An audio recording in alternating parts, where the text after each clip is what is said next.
ہمیں توقع ہے کہ اللہ سے بھی کہ جو باضمیر لوگ ہیں، خاص طور پہ خراج عقیدت پیش کرتا ہوں ہارورڈ یونیورسٹی کے طلباء و طالبات کو، کولمبیا یونیورسٹی کے طلباء و طالبات کو، پورے یورپ اور برطانیہ کے طلباء و طالبات کو جو فلسطینیوں کے ساتھ کھڑے ہوئے ہیں اور اسرائیل اور امریکہ کی مذمت کر رہے ہیں۔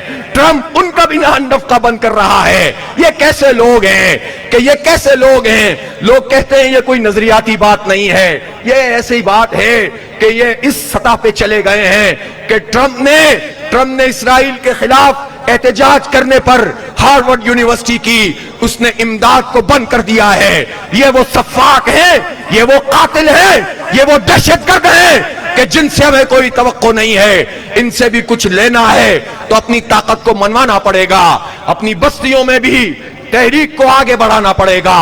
اور جہاد فی سبیل اللہ کا مطلب یہ ہے کہ اللہ کے دین کے لیے ہر ممکن کوشش کی جائے۔ یہاں بندوق سے نہیں لڑیں گے، یہاں مسلمانوں کا یہ معاشرہ ہے، یہاں پر بم دھماکے نہیں کریں گے، لیکن پرامن سیاسی مزاحمت کریں گے۔ ہر ظلم کی شکل کے خلاف اٹھ کر کھڑے ہوں گے۔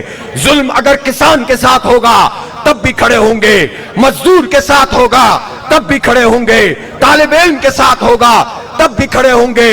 ظلم اگر جاگیردار کریں گے تو ان کے مقابلے میں کھڑے ہوں گے، سرمایہ دار کریں گے ان کے مقابلے میں کھڑے ہوں گے اور اپنا اتحاد قائم کریں گے۔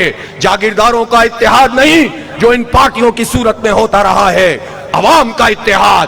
جماعت اسلامی نے آپ کی میزبانی کا فیصلہ کر لیا ہے۔ پاکستان کے عوام جماعت اسلامی کے پلیٹ فارم پہ اکٹھے ہو جائیں۔